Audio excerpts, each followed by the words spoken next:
Então o sumo sacerdote se levantou e disse a Jesus: Você não vai responder a essas acusações? O que tem a dizer em sua defesa? Jesus, porém, permaneceu calado. O sacerdote: Exijo em nome do Deus vivo que nos diga se é Cristo, o Filho de Deus. Jesus respondeu: É como você diz. Eu lhes digo que, no futuro, verão o Filho do Homem sentado à direita do Deus Poderoso e vindo sobre as nuvens no céu. Bom dia, família Neto na Voz aqui mais uma vez, trazendo aquela palavra que não é só conhecimento e sabedoria, mas também o pão da vida, o pão que alimenta a alma. Vamos hoje destrinchar mais um pouco desse maravilhoso texto do capítulo 26 do livro de Mateus. De uma série de 7 vídeos, vamos para o sexto. O julgamento de Jesus diante do conselho. Sem mais delongas, aquele gole no café, ó, na selva, veio até com capim.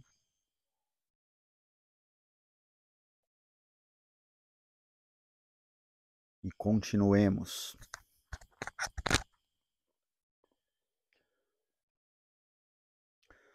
Enquanto Jesus, então os que haviam, de novo. Então os que haviam prendido Jesus o levaram para a casa de Caifás, sumo sacerdote, onde estavam reunidos os mestres da lei e líderes do povo. Enquanto isso, Pedro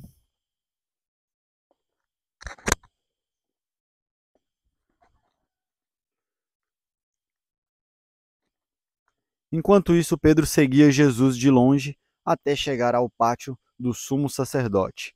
Entrou ali, sentou-se com os guardas e esperou para ver o que aconteceria. Lá dentro, os principais sacerdotes e todo o conselho dos líderes do povo tentavam encontrar testemunhas que mentissem a respeito de Jesus, para que pudessem condená-lo à morte. Ou seja, pela corrupção, pelo suborno, corrompendo as testemunhas que ali estavam, foi entregue Jesus. Não por nenhum erro que ele tenha feito, não por nenhum pecado que ele tenha cometido, mas uma sociedade corrupta geraria um julgamento corrupto. Por isso, Deus vai nos ensinar também em outra passagem, também no livro de Mateus, se eu não me engano, no Sermão da Montanha, onde ele vai dizer para que não procuremos a justiça dos homens. Pelo contrário, possamos resolver entre nós.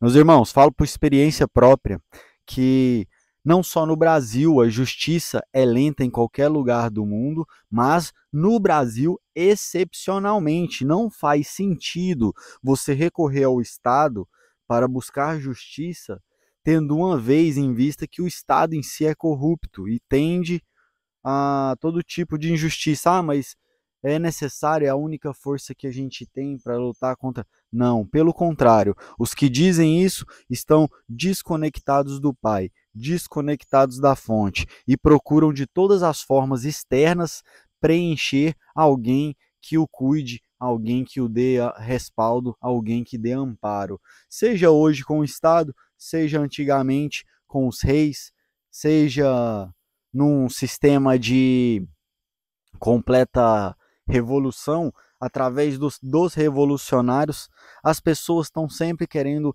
terceirizar a sua organização, a sua ordem, logo terceirizar a sua liberdade.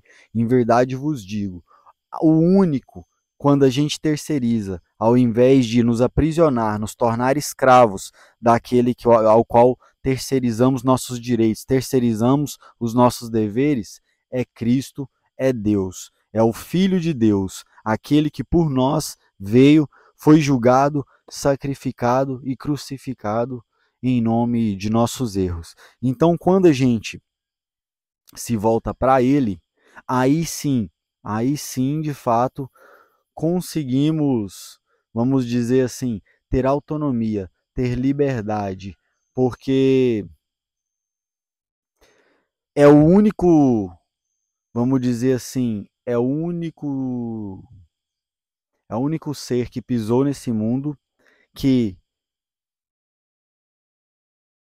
conseguiu ser ponte de conexão entre a fonte criadora e as criaturas aqui desligadas da fonte criadora. Sendo o único que criou essa conexão, é o único ao qual, se voltarmos nossas orações, nossas adorações, voltar nossa atenção, entregar nossos recursos a Ele, estes voltam em forma de conexão com a fonte criadora que gera frutos.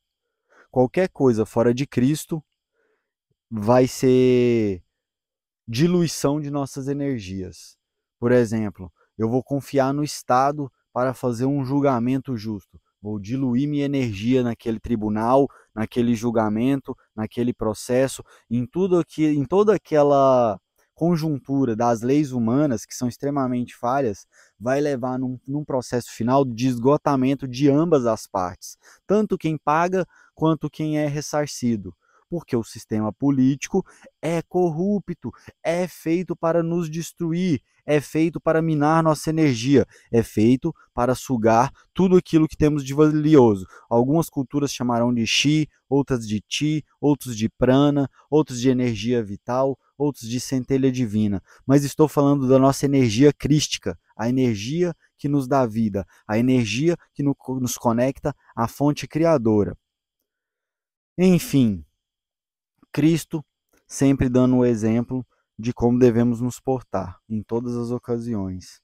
Continuando. Então o sumo sacerdote rasgou as vestes e disse: Blasfêmia, que necessidade temos de outra testemunha? Todos ouviram a blasfêmia. Qual é o veredito? Culpado, responderam. Ele merece morrer. Então começaram a cuspir no rosto de Jesus e dar-lhe socos. Alguns lhe davam tapas e zombavam. Profetize para nós, Cristo, quem foi que bateu desta vez? Ou seja, aquele, o maior que já pisou nessa terra, aquele que veio para nos resgatar, foi morto por aqueles que ele tentou salvar, foi morto por aqueles que ele veio dar o exemplo, veio dar a vida.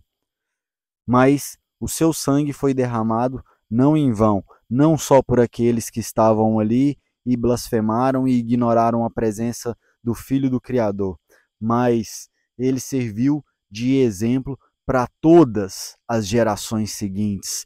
Ele impactou toda a história da humanidade a partir dali. Logo, graças à presença dele, graças a essa energia que ele trouxe para esse planeta, graças ao sacrifício dele, pessoas do mundo inteiro foram despertas para o Espírito Santo, foram despertas para essa conexão espiritual, essa conexão com o divino.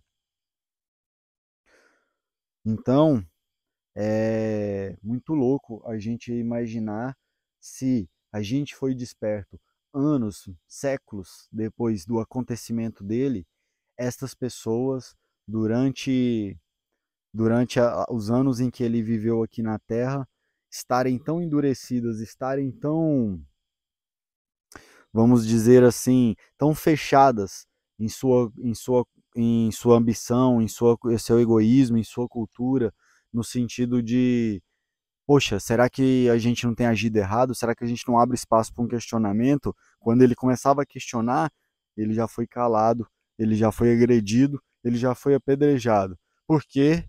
Porque as pessoas não querem um debate em busca da verdade. Muitas vezes, muitos desses grupos, esses grupos que mantêm status de poder, eles querem simplesmente uma narrativa que mantenha-os no poder, não a verdade, não de fato buscar a informação verdadeira em última instância.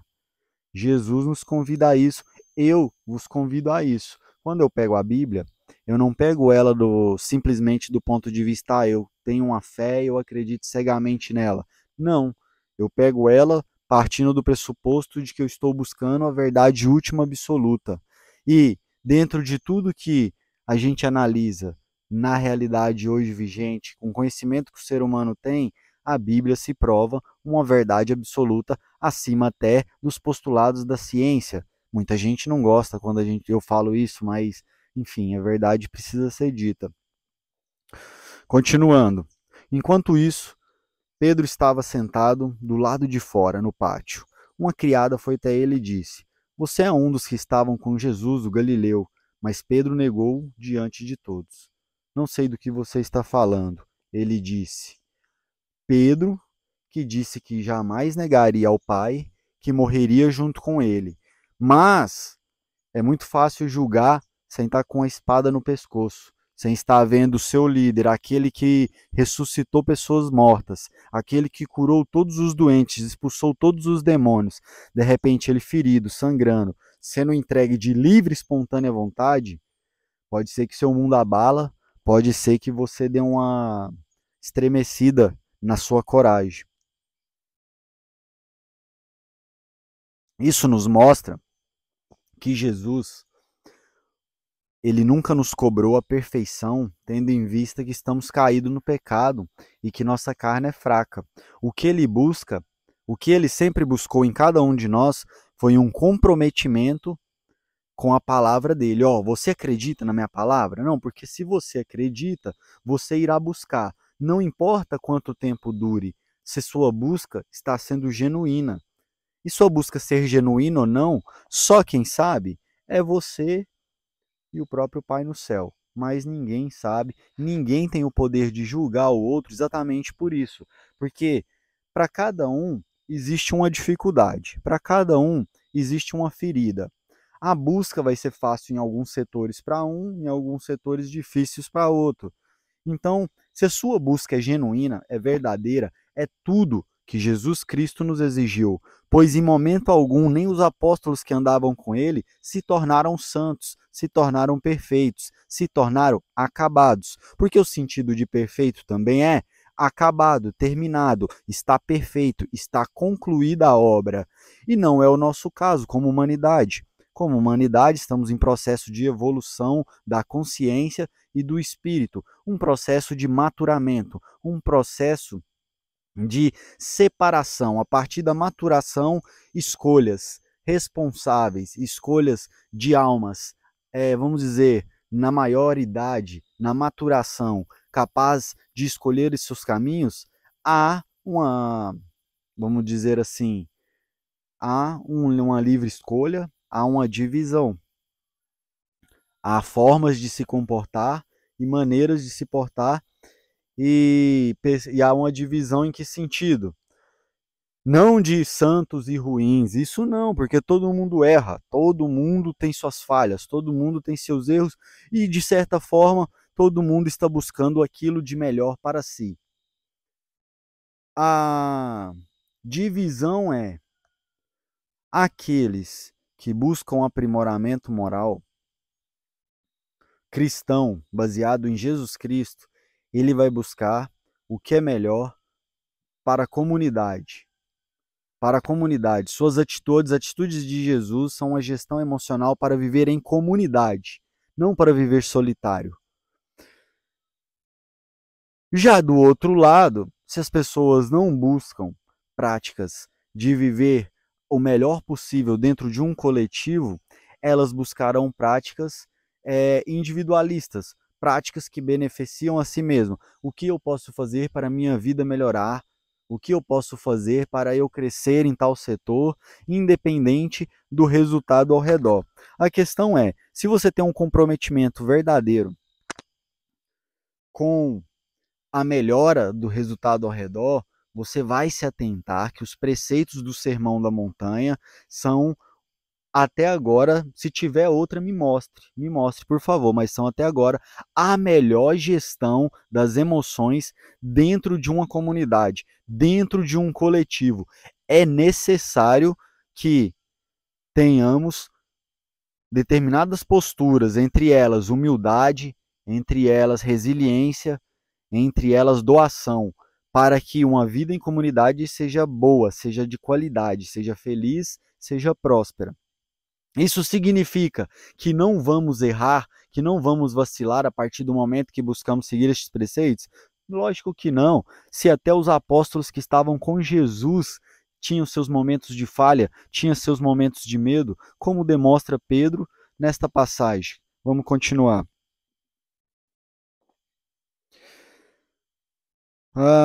Mais tarde, junto ao portão, outra criada o viu e disse aos que estavam ali: Este homem estava com Jesus de Nazaré. Novamente, Pedro o negou. dessa vez com um juramento. Nem mesmo conheço esse homem, disse ele.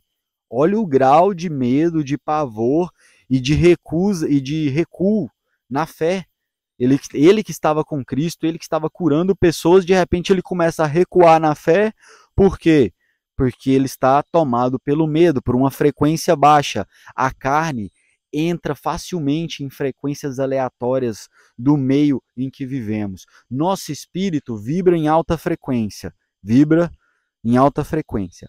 A carne está na frequência material. Ambos convivem entre um balanço, entre uma equação média disso tudo. A nossa busca é o quê?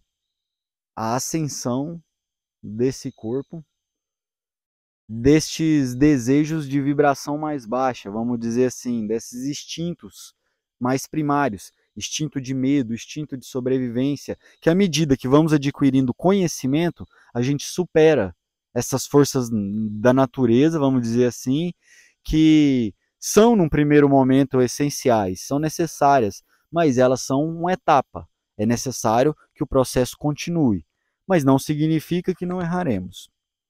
Pouco depois, alguns dos outros ali presentes viram a Pedro e disseram: Você deve ser um deles, percebemos, pelo seu sotaque galileu.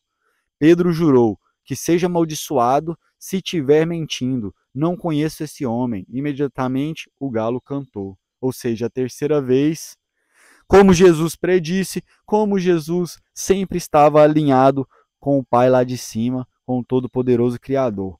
Ele tinha essa percepção, essa intuição aflorada, mesmo ele não sabendo como sucederia.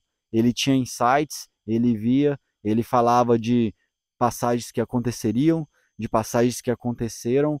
Por quê? Porque ele estava conectado com essa consciência cósmica, essa consciência ampla de Deus, uma vez que ele se tornou um com Deus. E como ele diz, todos vocês podem ser iguais a mim. Ou seja, todos nós podemos ser um com Deus. No sentido de atender o chamado da nossa centelha divina.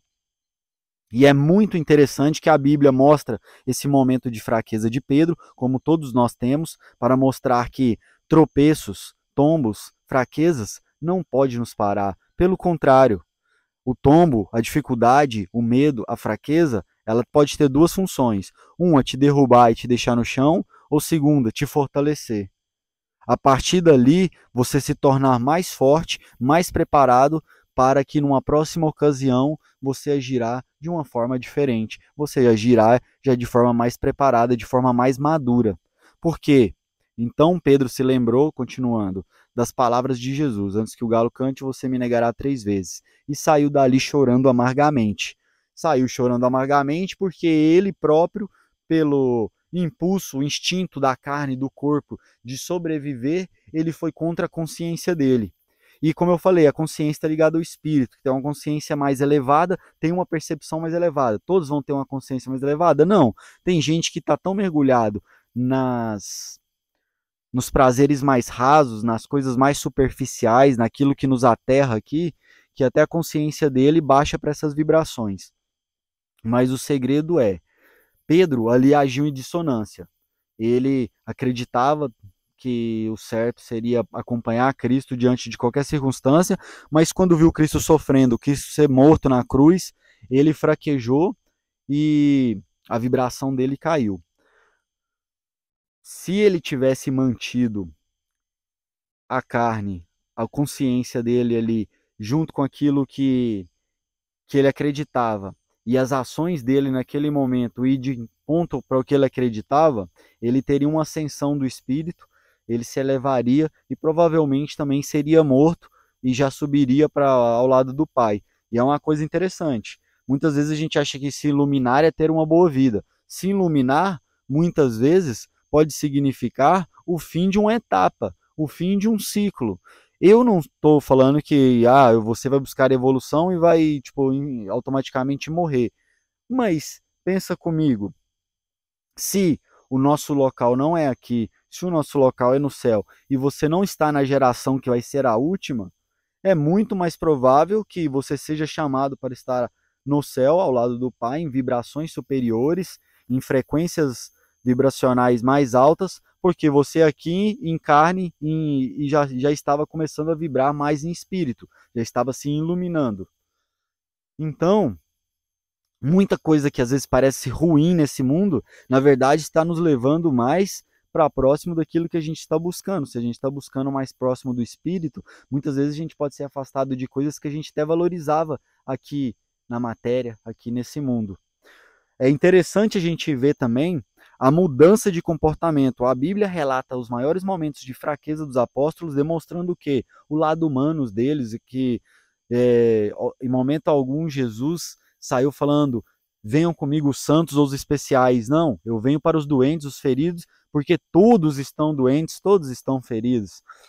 E ele demonstra essas fraquezas nos relatos bíblicos, e isso é o que mais impressiona, porque o medo é nítido neles. E depois esses mesmos apóstolos que se debandaram, se espalharam pela Galileia de medo da perseguição a Cristo, eles vão voltar, vão ver o Cristo ressurreto, e a partir dali uma coragem suprema toma conta do espírito deles. Por quê? Porque eles creram na ressurreição dos mortos do Salvador. Não basta ter visto outras pessoas que ele curou. Eles precisaram ver o nosso Salvador ressuscitando, Jesus cumprindo aquilo que estava nas Escrituras, aquilo que ele disse, que ele ressuscitaria dos mortos. E uma vez ele ressuscitando, estes apóstolos, as pessoas que estavam ali presentes e todos que testemunharam o acontecimento, perderam o medo da morte. E todo aquele que crê em Deus, que crê na Bíblia, que crê nas Escrituras Sagradas, que percebe que nesse mundo existe uma força maior